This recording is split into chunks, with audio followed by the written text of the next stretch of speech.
Hey, hola a todos. Bienvenidos de vuelta a su canal Lectura en Voz Alta.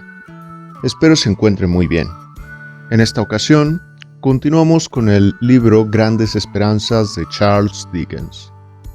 Hoy les leeré el capítulo 38. Que lo disfruten. Comenzamos. Capítulo 38. Si aquella antigua casa inmediata al Green, en Richmond, llega algún día a ser visitada por los duendes, indudablemente lo será por mi fantasma. Cuántas y cuántas noches y días el inquieto espíritu que me animaba frecuentaba la casa en que vivía Estela. Cualquiera que fuese el sitio en que se hallaba mi cuerpo, mi espíritu iba siempre errante y rondando aquella casa. La señora con quien Estela vivía, la señora Brandley, era viuda y tenía una hija de algunos años más que Estela. La madre tenía juvenil aspecto y la muchacha en cambio parecía vieja. La tez de la madre era sonrosada y la de su hija amarillenta. La madre no pensaba más que en frivolidades y la hija en asuntos teológicos. Disfrutaban de lo que se llama una buena posición, y visitaban y eran visitadas por numerosas personas. Muy pequeña en caso de que existiera, era la identidad de sentimientos que había entre ella y Estela. Pero en el ánimo de todos existía la convicción de que aquellas dos señoras eran necesarias a la protegida de la señorita Havisham, y que ella también era, a su vez, necesaria a aquellas. La señora Brandley, que había sido amiga de la señorita Havisham antes de que ésta empezase a llevar su retirada vida, en la casa de la señora Brandley, y también fuera de ella, sufrí toda clase y todo grado de penas y torturas que Estela pudo causarme. La naturaleza de mis relaciones con ella, que me situaban en términos de familiaridad, aunque sin gozar de su favor, era la causa de mi desgracia. Se valía de mí para molestar a otros admiradores, y utilizaba la familiaridad existente entre los dos para darme continuos desaires en la devoción que yo le demostraba. De haber sido yo su secretario, su administrador, su hermanastro o un pariente pobre, si hubiese sido un hermano menor o me hubiesen destinado a casarme con ella, no me habría sentido con esperanzas más inciertas cuando estaba a su lado. El privilegio de llamarla por su nombre y de oírla que me llamaba por el mío era en tales circunstancias una agravación de mis penas. Y así como supongo que ello casi enloquecía a sus restantes admiradores, estoy seguro en cambio de que me enloquecía a mí. Sus admiradores eran innumerables, aunque es posible que mis celos convirtiesen en admirador a cualquier persona que se acercase a ella. Pero aún sin esto, eran muchos más de los que yo habría querido. Con frecuencia la veía en Richmond, así como también en la ciudad, y solía ir bastante a menudo a casa de los Brandley para llevarla al río. Se daban meriendas, fiestas, asistíamos al teatro, a la ópera, a los conciertos, a las reuniones y a diversiones de toda suerte. Yo la solicitaba constantemente, y de ello no resultaban más que penalidades sin cuento para mí.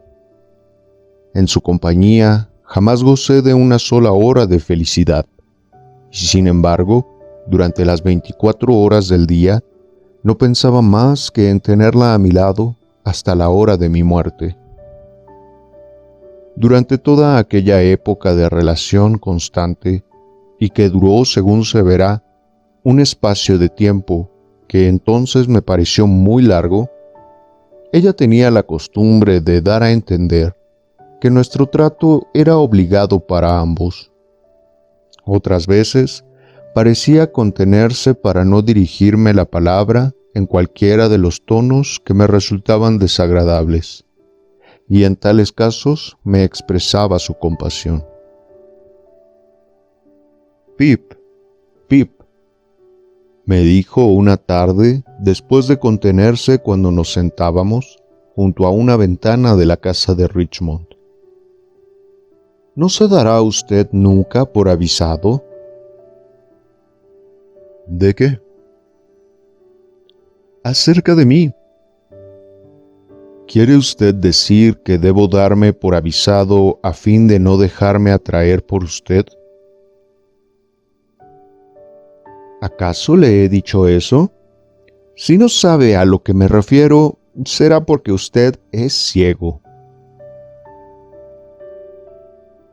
Yo podía haberle contestado que, por lo general, se consideraba que el amor es ciego, pero como jamás podía expresarme con libertad, y esta no era la menor de mis penas, me dije que sería poco generoso por mi parte el asediarla, toda vez que ella no tenía más remedio que obedecer a la señorita Havisham. Mi temor era siempre que tal conocimiento, por su parte, me pusiera en situación desventajosa ante su orgullo y me convirtiese en el objeto de una lucha rebelde en su pecho.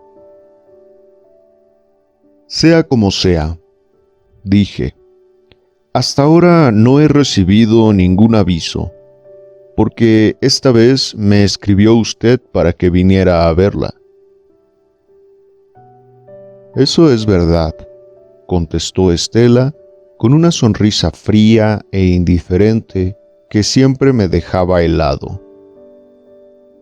Después de mirar al crepúsculo exterior por espacio de unos momentos, continuó diciendo: «Ha llegado la ocasión de que la señorita Havisham desea que vaya a pasar un día a Satis.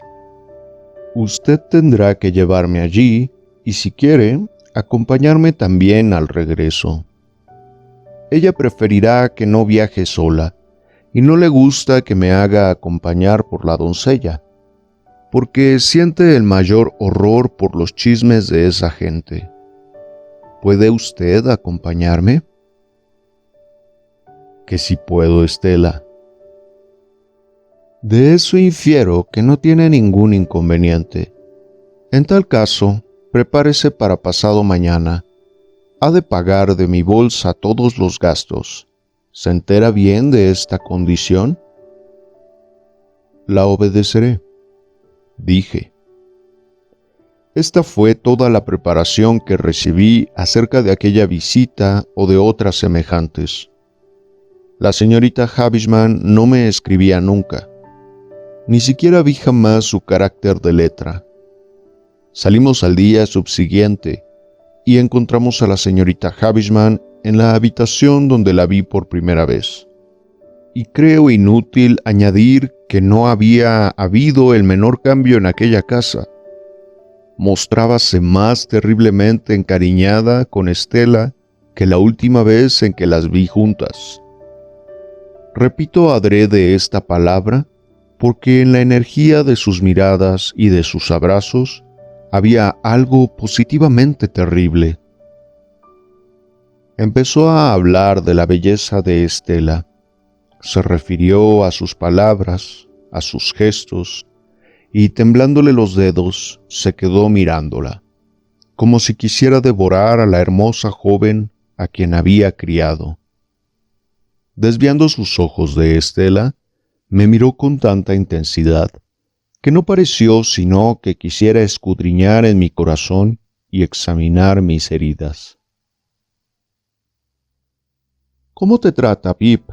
¿Cómo te trata?», me preguntó, de nuevo con avidez propia de una bruja, incluso en presencia de Estela.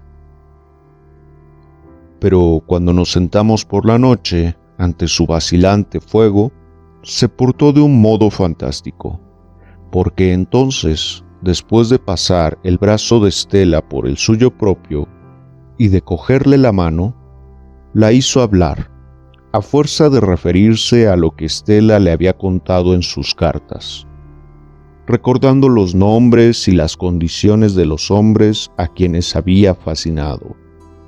Y mientras la señorita Havisham insistía sobre eso con la intensidad de una mente mortalmente herida, mantenía la otra mano apoyada en su bastón y la barbilla en la mano, en tanto que sus brillantes ojos me contemplaban como pudieran hacerlo los de un espectro. A pesar de lo desgraciado que me hacía y de lo amargo que me parecía el sentido de mi dependencia y hasta de degradación que en mí despertó, vi en esto que Stella estaba destinada a poner en práctica la venganza de la señorita Havisham contra los hombres, y que no me sería otorgada hasta que lo hubiese hecho durante cierto tiempo. En aquello me pareció ver también una razón para que anticipadamente estuviera destinada a mí, mandándola a ella para atraer, ridiculizar y burlar a los hombres. La señorita Havisham sentía la maliciosa seguridad de que ella misma estaba fuera del alcance de todos los admiradores y de que todos los que tomaran parte en aquel juego estaban ya seguros de perder.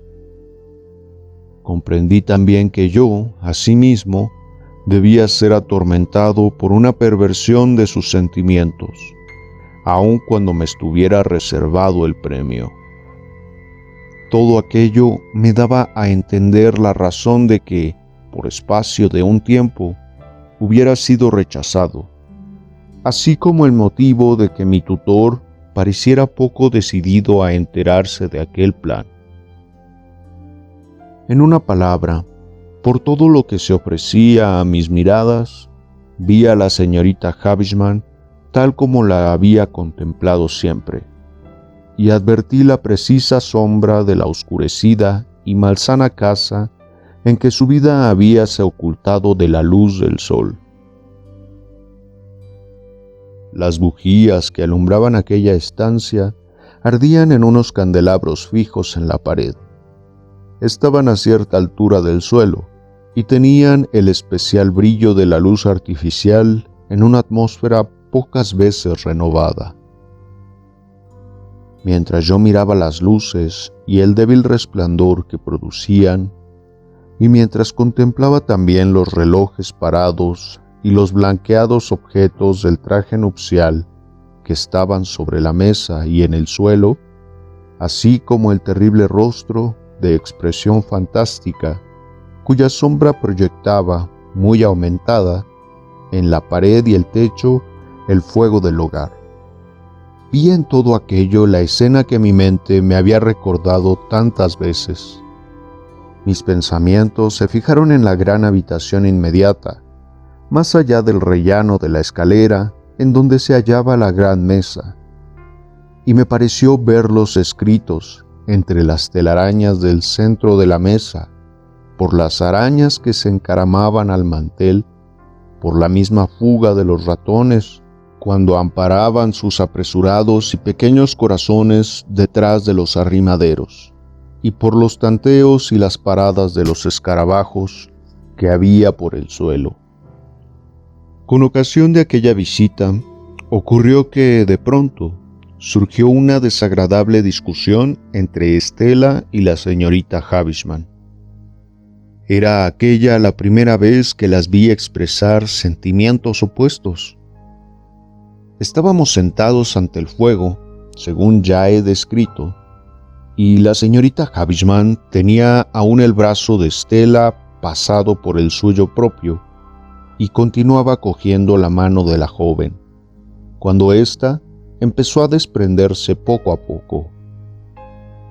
Antes de eso, había demostrado ya cierta impaciencia orgullosa y de mala gana soportó el feroz cariño, aunque sin aceptarlo ni corresponder a él. «¿Cómo?», exclamó la señorita Havisham, dirigiéndole una centelleante mirada. ¿Estás cansada de mí? No, tan solo cansada de mí misma, replicó Estela, desprendiendo su brazo y acercándose hacia la gran chimenea, donde se quedó mirando el fuego. «Di la verdad de una vez, ingrata», exclamó la señorita Havisham con acento apasionado y golpeando el suelo con su bastón. «¿Estás cansada de mí?» Estela la miró con perfecta compostura y de nuevo dirigió los ojos al fuego. Su graciosa figura y su hermoso rostro expresaban una contenida indiferencia con respecto al ardor de su interlocutora, que era casi cruel. «Eres de piedra», exclamó la señorita Havisham. «Tienes el corazón de hielo». «¿Cómo es posible?», replicó Estela, siempre indiferente, mientras se inclinaba sobre la chimenea y moviendo los ojos tan solo. «Que me reproche usted al ser fría. Usted». «¿No lo eres?», contestó irritada la señorita Havisham. «Debería usted saber», dijo Estela, «que soy tal como usted me ha hecho. A usted le corresponde toda alabanza y también todo reproche. A usted se deberá el éxito o el fracaso.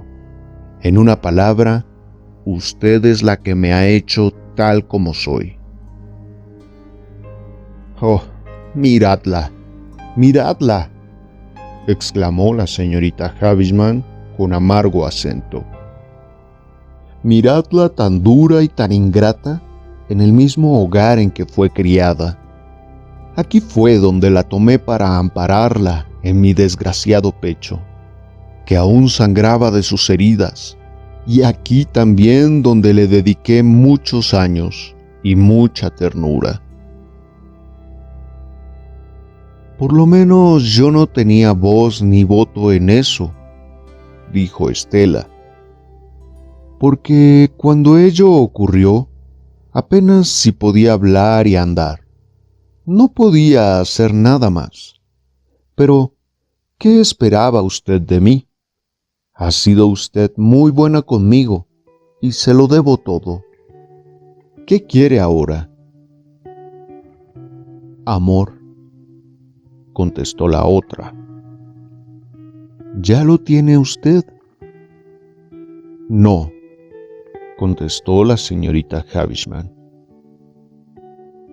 «Es usted mi madre adoptiva», replicó Estela sin abandonar su graciosa actitud y sin levantar la voz como hacía su interlocutora, es decir, sin dejarse arrastrar por la cólera o por la ternura.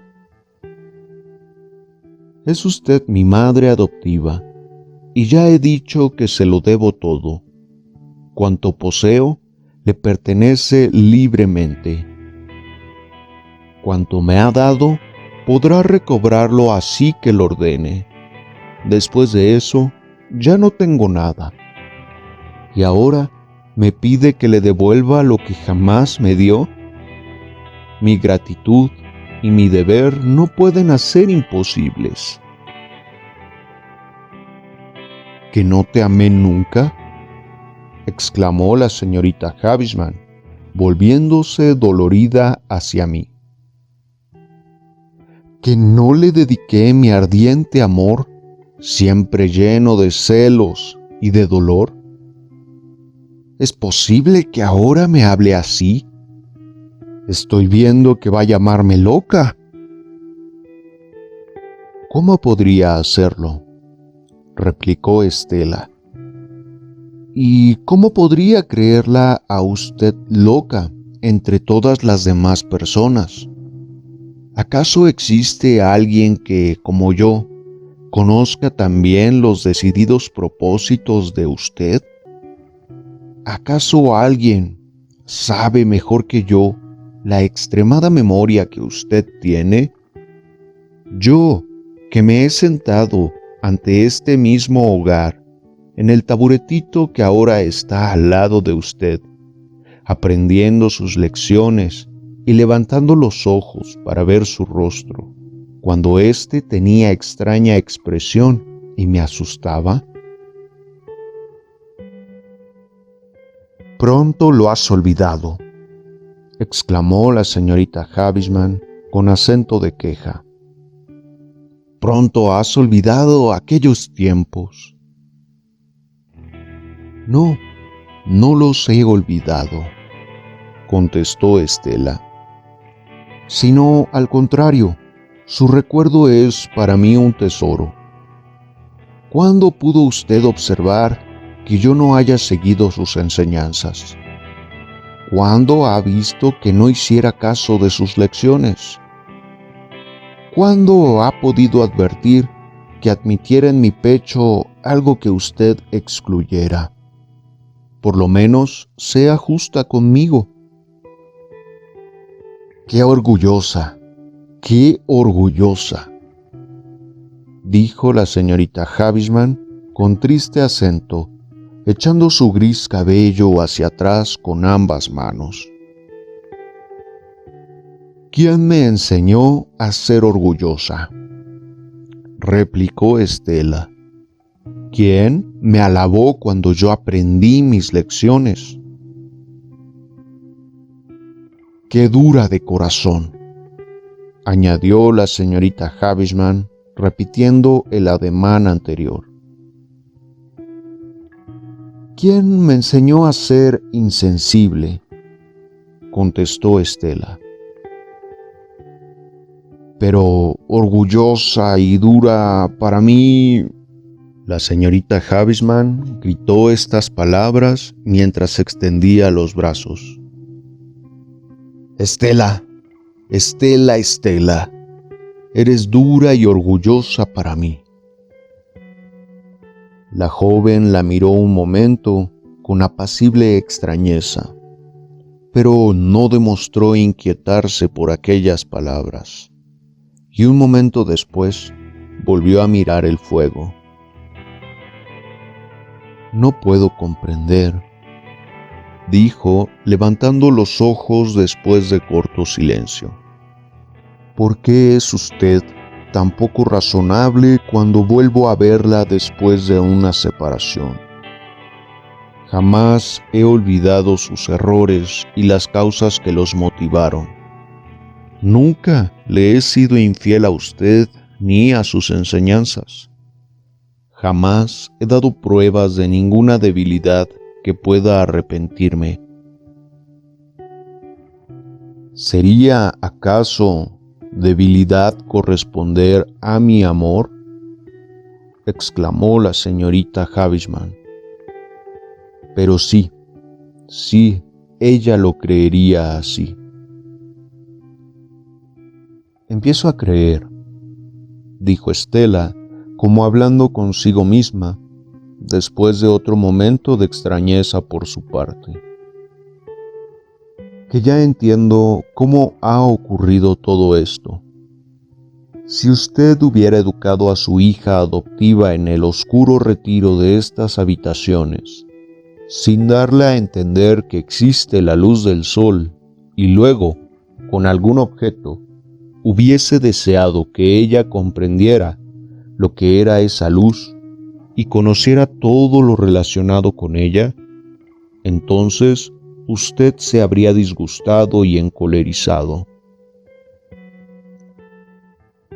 La señorita Havisham, con la cabeza entre las manos, estaba sentada y profería un leve quejido, al mismo tiempo que se mecía ligeramente sobre su asiento, pero no contestó.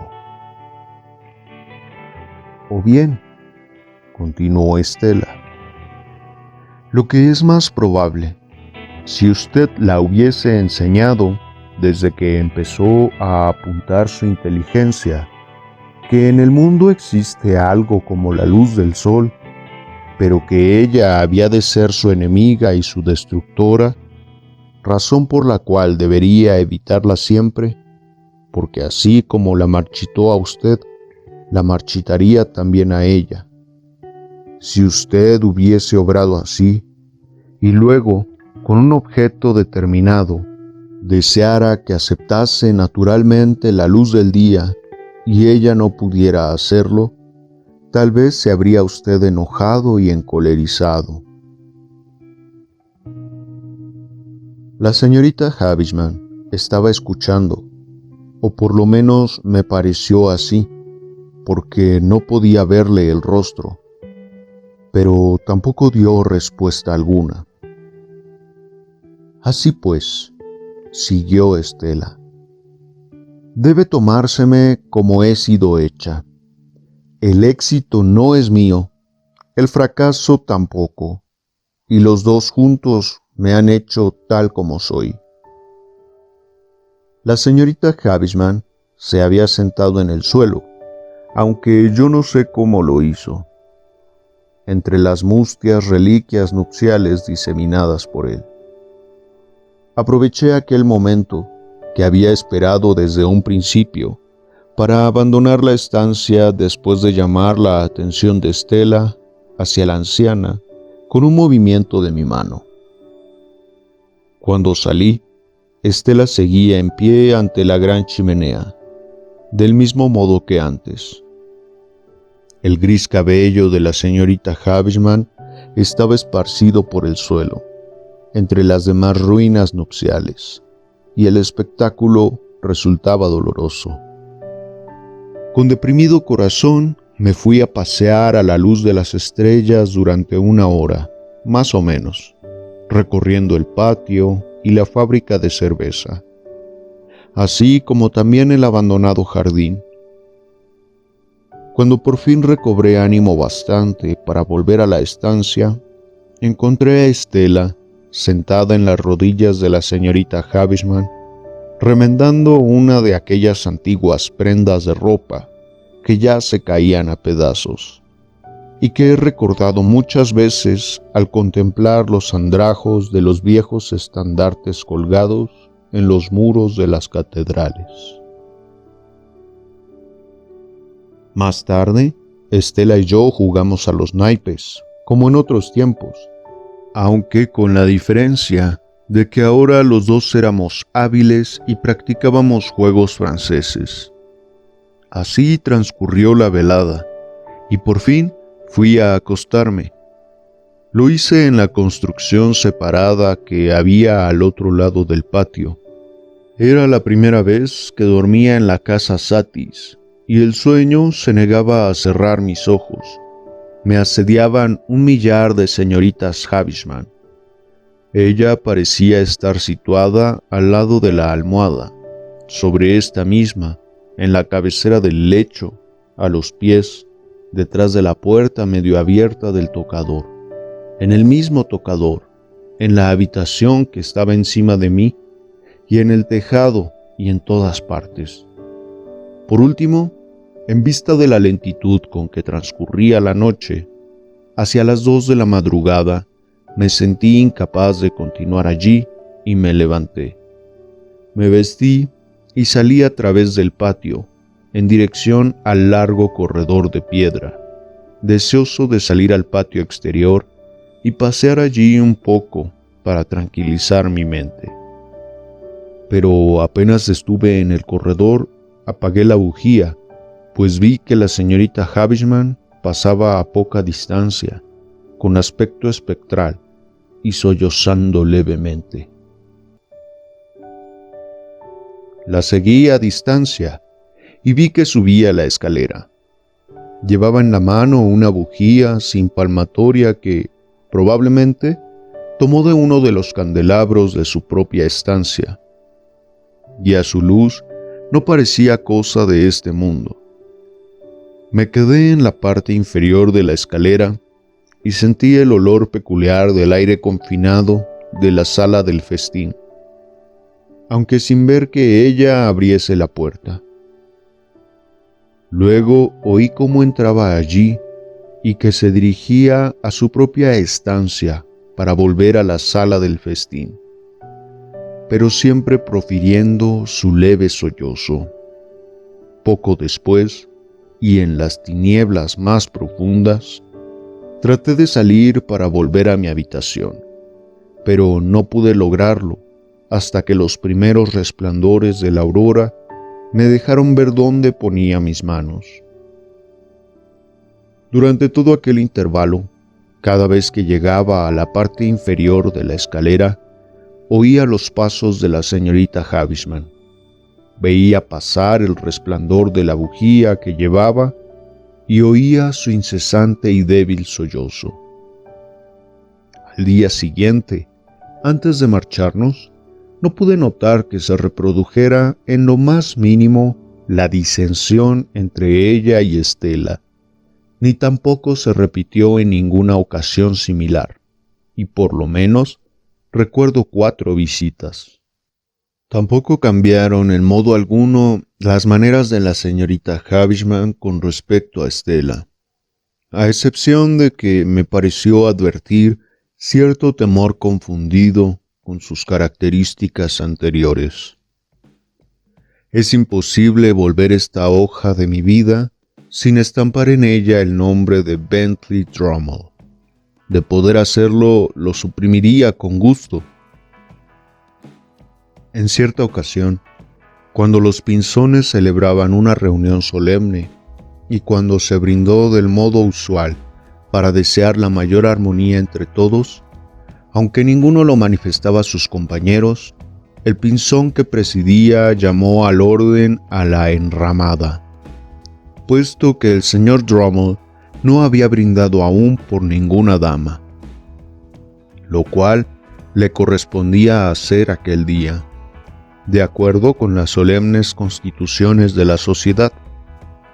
Me pareció que me miraba con cierta burla mientras los vasos circulaban por entre la reunión, pero eso no era de extrañar, dado el estado de nuestras relaciones anteriores.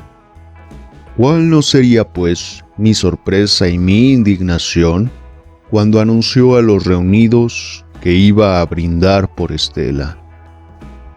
¿Qué Estela?, pregunté. No le importa nada, replicó Drummle. ¿Estela qué?, repetí. Está usted obligado a decir de dónde es esa señora. Y en efecto, como pinzón que era, estaba obligado a ello. Es de Richmond, caballeros, dijo Drummle, contestando indirectamente a mi pregunta. Y una belleza sin par. Mucho sabrá de belleza sin par ese miserable idiota, murmuré al oído de Herbert. Yo conozco a esa señorita, dijo éste en cuanto se hubo pronunciado el brindis. ¿De veras?, preguntó Drummle. Y yo también, añadí, con el rostro encarnado. ¿De veras?, repitió Drummle. Dios mío. Esta era la única respuesta, exceptuando el tirar vasos solosa que aquel muchacho era capaz de dar. Pero me irritó tanto como si fuese tan ingeniosa como maligna, e inmediatamente me puse en pie, diciendo que era un atrevimiento indigno el brindar por una dama a la que no conocía y de la que nada sabía. Entonces el señor Drummle se levantó, preguntándome qué quería decir, y yo le dirigí la grave respuesta de que él ya sabía dónde podría encontrarme. Después de esto, hubo divididas opiniones entre los Pinzones acerca de si era posible o no terminar el asunto apaciblemente.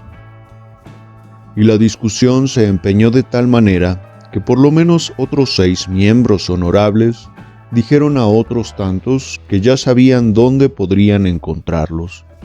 Sin embargo, se decidió por fin que la enramada era una especie de tribunal de honor, que si el señor Drummle presentaba una prueba, por pequeña que fuera, de la dama en cuestión, manifestando que había tenido el honor de conocerla, el señor Pip debería presentar sus excusas por la vehemencia de sus palabras, cual corresponde a un caballero y a un pinzón.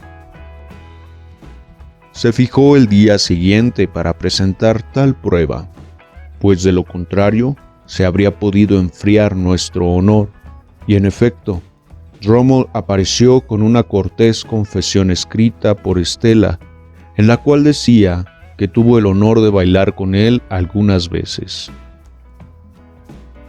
Esto no me dejó más recurso que presentar mis excusas por mi vehemencia y retirar mis palabras de que ya sabía Drummle dónde podría encontrarme.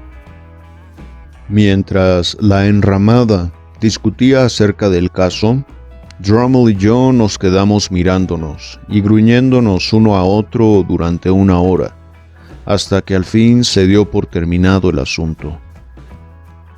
Lo refiero ahora ligeramente, pero entonces no tenía para mí tal aspecto, porque no puedo expresar de un modo adecuado el dolor que me produjo la sola idea de que Stella concediese el más pequeño favor a un individuo tan estúpido y desagradable como aquel.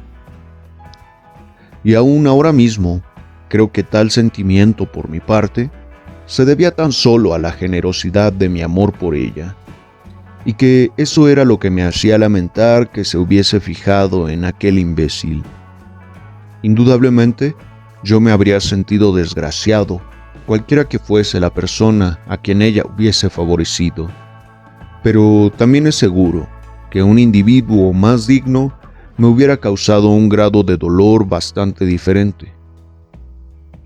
Me fue fácil convencerme, y pronto lo averigüé, de que Drummle había empezado a cortejar a Stella y que ella le permitía hacerlo. Hacía ya algún tiempo que no la dejaba ni a sol ni a sombra, y él y yo nos cruzábamos todos los días. Drummle seguía cortejándola con la mayor insistencia y testarudez, y Stella le permitía continuar. A veces le daba alientos, otras parecía rechazarlo, otras lo lisonjeaba. En ocasiones le despreciaba abiertamente, y en algunas circunstancias le reconocía con gusto, en tanto que en otras apenas parecía recordar quién era. La araña, como el señor Jaggers le había llamado, estaba acostumbrado a esperar al acecho y tenía la paciencia propia de esos repugnantes animales. Además, tenía una testaruda y estúpida confianza en su dinero y en la grandeza de su familia, lo cual a veces le era beneficioso y equivalía a la concentración de intenciones y a propósitos decididos. Así la araña cortejaba con la mayor tosudez a Stella, alejando a otros insectos mucho más brillantes, y con frecuencia abandonaba su escondrijo y se aparecía en el momento más oportuno. En un baile particular que se dio en Richmond, pues en aquella época solían celebrarse esas fiestas, y en el cual Stella consiguió dejar en segundo término a todas las demás bellezas, aquel desvergonzado de Drummle casi no se apartó de su lado, con gran tolerancia por parte de ella, y eso me decidió a hablar a la joven con respecto a él. Aproveché la primera oportunidad que se presentó cuando Stella esperaba a la señora Brantley para que la acompañara a casa. Entonces, Stella estaba sentada frente a algunas flores y dispuesta ya a salir. Yo me hallaba a su lado, porque solía acompañarla a la ida y a la vuelta de semejantes fiestas. ¿Está usted cansada, Stella? Un poco, Pip. Es natural. Diga usted que sería más natural que no lo estuviera, porque antes de acostarme he de escribir mi carta acostumbrada a la señorita Havisham. ¿Para referirle el triunfo de esta noche?, dije yo. No es muy halagüeño, Estela. ¿Qué quiere usted decir? Que yo sepa, no he tenido ningún éxito. Estela, dije, haga el favor de mirar a aquel sujeto que haya en aquel rincón y que no nos quita los ojos de encima. ¿Para qué quiere que le mire?, dijo Estela, fijando por el contrario sus ojos en mí. ¿Qué hay de notable en aquel sujeto del rincón para que le mire? Precisamente esa es la pregunta que quería dirigirle, dije. Ha estado rondándola toda la noche. Las polillas y toda suerte de animales desagradables, contestó Estela dirigiéndole una mirada. Suelen revolotear en torno de una bujía encendida. ¿Puede evitarlo la bujía? No, contesté.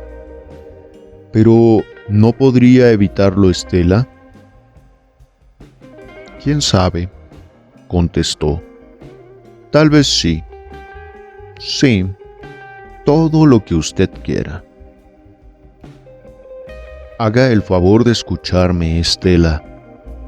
No sabe usted cuánto me apena ver que alienta a un hombre tan despreciado por todo el mundo como Drummle.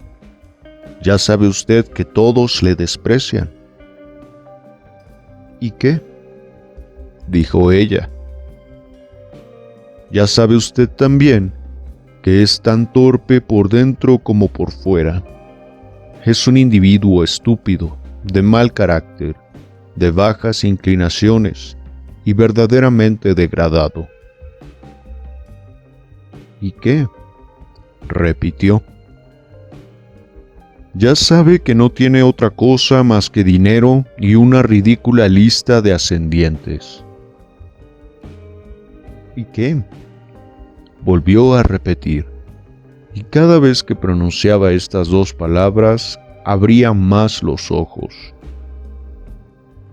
Para vencer la dificultad de que me contestara siempre con aquella expresión, yo repetí también, ¿y qué?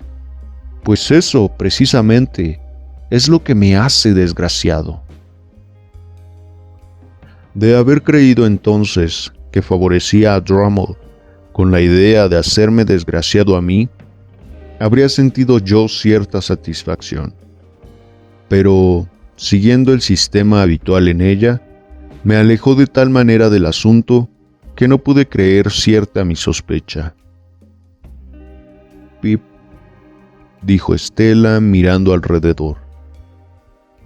No sea usted tonto, ni se deje impresionar por mi conducta. Tal vez esté encaminada a impresionar a otros, y quizás esta sea mi intención.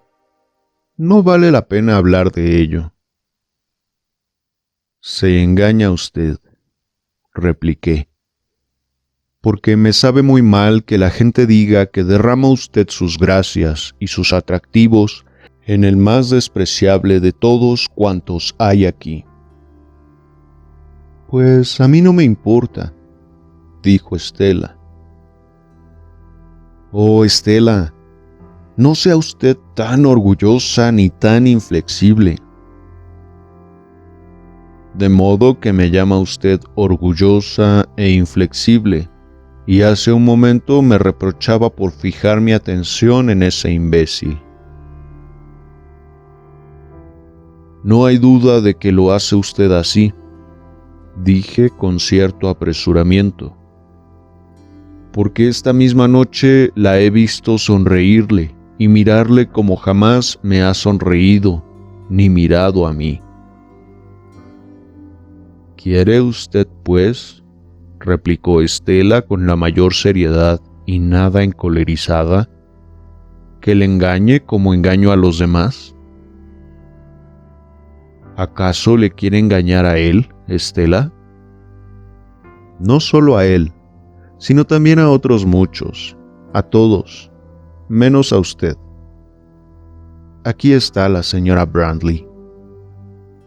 Ahora no quiero volver a hablar de eso. Y ahora que he dedicado un capítulo al tema que de tal modo llenaba mi corazón y que con tanta frecuencia lo dejaba dolorido, podré seguir para tratar del acontecimiento que tanta influencia había de tener para mí y para el cual había empezado a prepararme antes de saber que en el mundo existía Estela, en los días en que su inteligencia infantil estaba recibiendo sus primeras distorsiones por parte de la señorita Havisham. En el cuento oriental, la pesada losa que había de caer sobre el majestuoso sepulcro de un conquistador era lentamente sacada de la cantera. El agujero destinado a la cuerda que había de sostenerla se abría a través de leguas de roca. La losa fue lentamente levantada y encajada en el techo. Se pasó la cuerda y fue llevada a través de muchas millas de agujero hasta atarla a la enorme silla de hierro. Y después de dejarlo todo dispuesto, a fuerza de mucho trabajo, llegó la hora señalada. El sultán se levantó en lo más profundo de la noche, empuñó el hacha que había de servir para separar la cuerda de la anilla de hierro, golpeó con ella y la cuerda se separó, alejándose, y cayó el techo. Así ocurrió en mi caso. Todo el trabajo, próximo o lejano, que tendía al mismo fin, habíase realizado ya. En un momento se dio el golpe, y el tejado de mi castillo se desplomó sobre mí. Bueno amigos, pues este fue el capítulo 38. Espero lo hayan disfrutado. Cuéntenme qué les pareció, qué les llamó la atención. Creo que hay muchas cosas muy interesantes en este capítulo. ¿Ustedes qué piensan al respecto? ¿Es amor lo que hay entre Pip y Estela? ¿Es algo creado artificialmente? ¿Algo forzado, como lo menciona Pip a lo largo del capítulo? ¿Qué harían ustedes en lugar de Pip? ¿Qué harían ustedes en el lugar de Estela? Y la otra cosa que me llama la atención es esta dinámica que se instala entre la señorita Havisham y Estela. La señorita Havisham tuvo varias experiencias impactantes que le dejaron algunas secuelas difíciles de asimilar, emocionalmente hablando, y hace que le delegue o le herede a Estela la responsabilidad de hacer algo. En este capítulo un poco lo que aparece más claro es la función de frustrar a los hombres. Me parece muy representativa esta metáfora o esta analogía que ella hace en referencia a Drummond, poniéndolo como una polilla que vuela dando vueltas alrededor de una bujía, una luz, que en este caso sería ella, los hombres como insectos. Interesante idea, ¿no? Yo no podría decir que Estela ve ya de por sí a los hombres como insectos. Creo que en realidad esa mirada o esa forma de percibir el mundo, o en este caso a los hombres, es algo heredado de la señorita Havisham. Creo que aunque Estela aparece en la novela como una mujer madura, fría, indiferente, con mucha claridad de mente, en realidad ella no está pensando. Ella está adoptando el pensamiento y la percepción de alguien más. Pero en realidad Estela no es ella. Estela es la imagen. Estela es el deseo de la señorita Havisham. Cuéntenme si esto les hace algún sentido. Si esto les provoca alguna idea. si están de acuerdo o en desacuerdo con lo que les digo. Profundicemos un poco más. Y bueno, si les gustó mi lectura, dejen un like, compartan el video, suscríbanse y muy pronto estaré subiendo el siguiente capítulo. Hasta aquí su amigo de lectura en voz alta. Nos vemos.